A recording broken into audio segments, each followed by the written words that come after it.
As the ever-changing effects of COVID-19 continues to evolve, let's take a moment to reflect on the economic impact it's had so far, especially here in BC. How has COVID-19 affected British Columbians, and what can we expect as we move forward?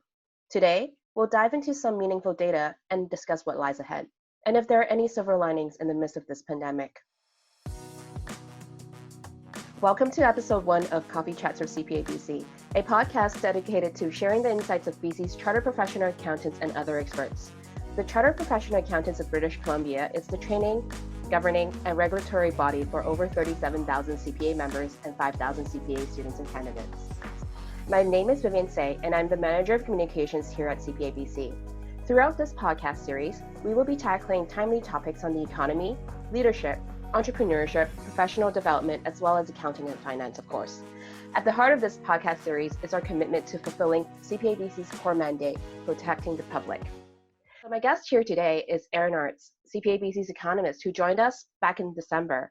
Aaron comes from an organization where he closely tracks BC's economic climate and advises the provincial government on how policies were impacting the small business community. Welcome and thanks for joining us, Aaron. Thanks so much, Vivian. It's really exciting to be here on CPABC's inaugural podcast. I'm excited to be the guinea pig. Yes, you're definitely the guinea pig. So let's dive right into it. There's no question that COVID-19 has really turned our economy upside down. Businesses were thriving before the pandemic hit, but now we're seeing most of them either shut down or operating at a partial capacity. And as a result, we've been seeing some starting numbers in terms of unemployment. And we've had chats about this as well, seems like things are changing so quickly that data is stale almost the moment it gets released. So I guess with this backdrop, can you give us a current update on how things are doing? Yeah, of course. I think you're right. It's startling as an economist to just see how fast things are shifting, and we're only just starting to see data really coming in that's highlighting the economic damage the containment measures have had on BC's economy. It's really taken what we expect as normal economic activity and threw it upside down. So it really has shifted a lot from a few months ago, even from last month, as we really understand the scenario better. But as we do see the data come in, we saw last month the employment numbers really looking bleak. You mentioned the employment numbers, which we talked about is the really big first shock we've seen. And the March numbers, which really actually only had a few of the days after the March 17th state of emergency declared in BC, it still showed over 132,000 jobs lost across the province. So that's really, really unprecedented. I know we use that word a lot, unprecedented right now, but I think this is it's a fair statement in this case. And that really translated into a big jump in the unemployment rate to over 7% from the 5% we saw in February. The expectation, unfortunately, is things are going to get worse before they get better. And we're seeing a lot of people forecasting BC potentially getting to an above 10% unemployment rate, which is something we haven't seen for a couple decades. Yeah, that actually sounds really scary. And, you sort of alluded to it too. When was the last time we've hit such a high unemployment rate? How does that, our current unemployment rate of 7 point, that would be scary, 7.2% compared to when we had the financial crisis in 2008? Yeah, so it's slightly below where we saw at the peak in the financial crisis. To put this kind of in context, during the financial crisis, some of the worst months we saw were around the 10,000 job loss. And over about a year, those losses accumulated to see an unemployment rate peak at 8.3%. So we're already close to that peak, and the expectation is we're going to exceed it quite soon. Even in April or May.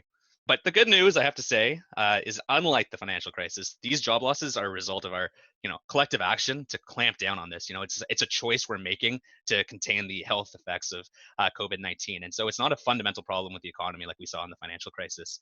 And so the hope here is that once we make it through, it's hard sometimes to think there is a silver or there's a light at the end of the tunnel. But I think once we get through this containment phase, the reality and expectation is we should see a really solid bounce back in employment and economic activity. Yeah, I think everyone would probably like to see a quick economic rebound. And, we've been talking about the numbers, which is really crazy to think that over 100,000 jobs were lost in the span of 2 weeks? And it's crazy. And let's talk about these industries then. Where have these job losses been happening? Is it in the service sector? What's going to happen in BC's job market over the next few months? Yeah, data started to show where the first kind of industries were hit hardest in terms of, those containment measures were really targeted on specific businesses that were impacted more than others. So when we looked at the data, you can see that the entire job loss was actually in the service sector, while the good producing sector actually stayed pretty resilient. We were able to see them stay essentially flat in terms of job growth or losses. They were pretty resilient so far. And in the service sector, some industries were really damaged in particular. We saw retail trade, we saw accommodation and food services, we saw recreation businesses, like gyms and things like that. Really, the three largest subsectors hit, and it accounted for about 70% of the total job losses. So really, they are feeling the brunt of that kind of employment loss. And it's important to say that while we saw those subsectors get hit first, it's very likely we'll see spillover to other sectors over the next few months. Can you actually tell us what spillover means?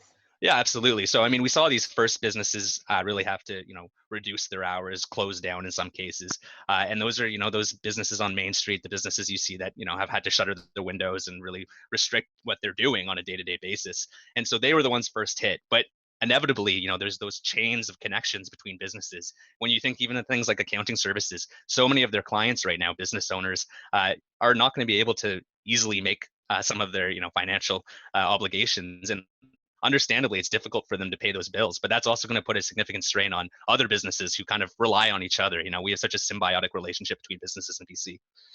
The good news, though, I think, is that the BC and federal government have stepped up in a way that is really not something we've seen before. The amount of money they're putting in is simply, it's a massive fiscal injection. And what really remains to be seen is how effective those programs are in terms of keeping people employed, retaining employees, and also hiring people back that might have lost their job. In particular, we saw that federal wage subsidy, which we keep seeing more details come out, but that covers up to 75% of payroll. So that's a huge chunk of money that could help insulate some of those jobs. But it's really important that we get that money to business owners as fast as possible, reduce any sort of those administrative barriers, and get that money into businesses and in their employees' pockets as fast as we can, because that's going to help mitigate some of the inevitable damage. Yeah, for sure. And I don't know about you, but well, actually, probably you as well. But I think you and I can both safely say that we're absolutely lucky to still have a full-time job during this For crisis. sure. And definitely, like, ensuring BC businesses stay afloat right now is absolutely critical because they are the cornerstone of this economy. And it's great to see that government support is there. And I think even more amazing to me is how businesses have shifted their operations so quickly so that they can still keep their doors open. You look at restaurants and how even some of the mom and pop shops have adapted to new tech so that they can get their food to their customers. And then we look at our favorite breweries, right? We both like a good beer. Yeah. They've been so quick to retool their equipment to produce hand sanitizers for frontline workers. And it makes me wonder, like, what these changes might mean in the long run. Mm-hmm. When it comes to a point of economic recovery, do you think how business operate and the jobs that we had prior to the pandemic will stay the same, or will some roles or positions change? I think it's a great question. I think you highlighted something that I've been really excited to see, is just how fast we were able to adapt. A lot of businesses have quickly changed what they're doing on a day-to-day basis to, Mhm. fundamentally shift how they have to operate. And that gives me great hope about, what we're looking at in the long term. It's clear that businesses and employees are able to shift really quickly. And I think also what is highlighted is just the importance of, adopting that information and communication technology. That's really been what's driven a lot of our ability to adapt so quickly. Right now, thank goodness we were able to actually do that, because had this happened 10 or 15 years ago, I can only imagine the economic damage would have been a lot worse. We didn't have a lot of this technology that makes it so much easier to communicate. And I do suspect that, this will drive the adoption of technology and change the way we work. Just as one example, the BC real estate industry is, such a cornerstone of our economy over the past decade, really helping drive growth. And it's taking a toll. But what we are seeing is a lot of people adapting really innovatively, and shifting to more digital. Real estate agents doing virtual open houses and really trying to reach their customers through different ways that they hadn't, even just 2 months ago.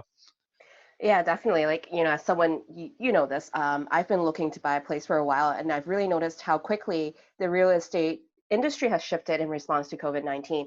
And, given the uncertainty of things, I don't know if I should be like the 80% of respondents in this Conference Board of Canada survey that was, I think, released today on consumer confidence, who are saying that now is a bad time for a major purchase and, hold off on getting into the market now for, I guess, for my personal interest and the interest of the audience. How has COVID-19 affected BC's housing market so far? And, what's the situation right now? Yeah, absolutely. I think you alluded to that new survey that just shows that so many respondents really don't think now is a good time to make a major purchase. And what's a more major purchase than a home? So I think the expectation is that's going to take a big hit, and we've already seen so far about 3 months of declines to start the year, and we really do expect that to get worse. Many potential buyers have seen employment loss. They might have seen loss of equity in the stock market, and there's just a lot of uncertainty with where the market's going to go in general. So I think a lot of people might be holding off both on this sale of their own home or the purchase of a different home. The BC Real Estate Association actually thinks the April sales are going to be down 40% compared to the same month last year. So that's clearly a massive decline. And the expectation is that won't get back to normal levels until probably early 2021. So I think we'll see a depression on this number of sales of homes across the province. You think that's going to bring down housing prices? I think the expectation is that that's inevitable. Without that demand that we normally would see, we have such low interest rates. We would expect that normally to help bolster housing demand in a normal economic climate. BC has very strong employment growth previously, but now we see the exact opposite. We have lagging income because people are losing their jobs. We have reductions potentially in people coming to BC or anywhere in the world. Migration is likely to change as well. So in terms of demand, you're going to see potentially a significant decrease. And I think we're looking at significant drops in prices, at least in the short term in real estate, as people kind of, wait to see what happens for the next little while. Yeah, that's definitely true it's probably going to be a bit of a waiting game. And what about housing starts? I noticed that, near me, I live downtown. So construction is still going on for many residential and non-residential buildings near me. So what's that going to look like in the future? Yeah, well, I mean, I think in some ways it's actually kind of nice to see those construction sites and people working, because it makes me feel a little bit more like things are normal. It's good news for BC in that, unlike in Quebec and Ontario, the number of restrictions we have in this sector for real estate is actually a lot more relaxed. I mean, obviously there's still significant physical distancing requirements, but there is still ability to kind of get things going and construction to go on as some sort of semblance of normalcy. But still, it's going to take a big hit. I think what we're going to be seeing in BC is a decrease in the starts for the next, several months. The Atlas Group actually forecasts about a third decrease in housing starts in 2020 compared to 2019. So that's a big drop in housing starts. Once we get through this containment phase, there is an expectation that, those starts that we wanted to see during this period are never going to really come to fruition. And so there will be a drop in long-term housing supply, which is obviously not a great thing for people like you or I trying to get in the housing market. Oh, yeah. Is there any bright side to construction, though?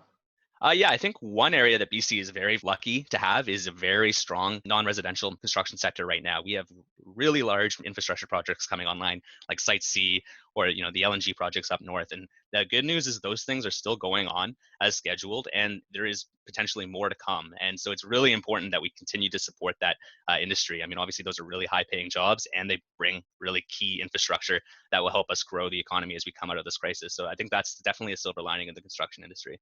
Well, that's good to know. And I probably should check in with you more often to make sure I get into the market at the right time. You've got the magic 8 ball, right? I don't know. I don't know what that. I don't know if any economist does right now. No, I don't think so either. And speaking of which, do you think we can take a step back and think in the longer term? How do you see BC's economic recovery going forward? Yeah, no, it's a really good question. I think a lot of economists and a lot of organizations have really adjusted their forecasts over the last few months as we better understand what the realities are of COVID-19 and the containment measures' impact on the economy. I've been tracking a few organizations' forecasts, and it's fair to say they've been increasingly negative as we better understand the realities and the data begins to come out on what is happening in the employment sector and housing sector. So the general consensus in the short term is a steep contraction in GDP in Q2 and Q3 of this year. But the good news is that the expectation is there will be a strong recovery leading into a Q4 of this year and into 2021. The question really is between whether is it a V-shaped economic recovery or a U-shaped economic recovery. So I'm going to jump in right there. What is a U-shaped recovery and a V-shaped recovery? Yeah, it's a good question. So a U-shaped recovery, essentially picture a sharp decline, so that that the left side of the U, and then it's followed by kind of stagnation, not much growth, and then it goes back up. So a slower recovery, whereas a V shape goes down sharply and then it goes up sharply. So much less time in that bottom trough. What we're hoping to see is that we get out of the economic harm that containment has as quickly as possible. And it really reflects the importance of balancing the resumption of economic activity with containment. So that is the fundamental balancing act that the government really is looking at, along with business organizations and residents, about making sure that balance is right, because we need to get back to recovery.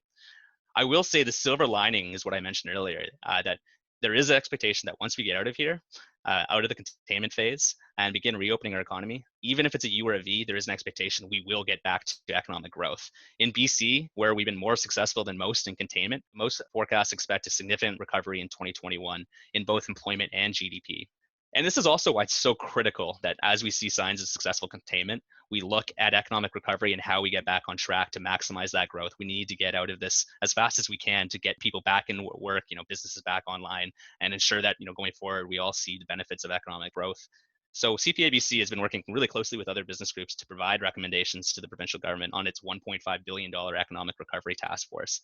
And I think one key lesson that we mentioned earlier from this crisis is the power of information and communication technologies. I think BC could be a leader at adopting these technologies and helping bridge the gaps in the short term in terms of working remotely and all that comes with it, but also using those technologies that we have now been forced to learn and to use and adapt. Use those to make sure that our growth trajectory ramps up by making our economy more productive and really investing in those key products that help us all become more productive. Yeah, that's certainly true. We've seen at CPABC as well. Our office was just rolling out its work from home initiative maybe earlier this year when no one was expecting this to happen, right? And because COVID-19, we actually have now been all of us have been working from home since mid-March using technologies like Zoom and adjusting to other new technologies that help us, stay productive and also not drive ourselves crazy after work hours. So how has that been going for you, Aaron? How's working from home? How are you holding up? You know what? Thanks for asking that. It's always good to check in with people in this time. It's interesting. I actually find you just talk to anybody and they're just more willing and ready to, having a conversation. I think we're all really in this together. And I think it took a bit of time to adapt, but what's amazing is to see how fast we are able to adapt. I think I have gotten to know my colleagues better than ever. I've been in communication with family back from my hometown of Ottawa more than ever. And it's amazing how this has actually brought people together and, really the power of technology to allow us to do that. So, as much as it's been hard, it's also been really great to see. But I do have to say, I'm still ready to get outside again and enjoy this nice weather. So hopefully those restrictions start to lift sooner than later. How about you? How are you feeling? Yeah, I'm with you there on that one. I would love to be able to take a walk outside and enjoy the fresh air without fearing or worrying about what others may, my interactions with other people. And, it's also been great that I've been able to chat with my cousins who live all over the world because of the technologies that we have today. I really don't think if this happened, 5, 10 years ago, we would have the same technologies that are available to us today. So, it's great. And I think it's actually a good reminder for us to take a step back and use this time to reconnect with those that we care about. The pace of life has been going quicker and quicker because of tech, but at the same time we can also take a step back, and that's what this pandemic has been really reminding me about.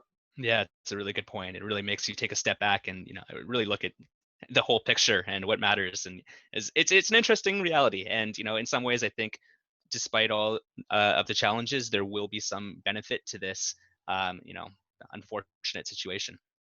Yeah, I guess at the end of the day, we just got to stay positive and remain optimistic that hopefully we'll get out of this sooner and we'll have, better, shinier days ahead. Yeah. On that note, hopefully the next time you have me on, I have some more optimistic indicators to update you on, because it's not all going to be bad. We are going to get out of this, and I'll be here to remind you that. Thank you, Aaron. And, with that, I just really want to tell you how much we appreciate you taking the time to speak with us today. Economic concerns are, understandably quite high these days. So for sure, we'll be tapping you more regularly, and hopefully we can find some silver lining in our days and in the economic updates to come. Absolutely. Thanks so much for having me on today. Thank you. Thank you, everyone, for joining us today for our first episode of Coffee Chats for CPABC. Stay tuned for more episodes as we continue to share the thought of leadership of CPAs and CPABC. If you have any questions or suggestions, you can always reach us on social media. You can follow us on Twitter at CPA_BC, Facebook or Instagram at CPABC, or find us on LinkedIn. See you next time.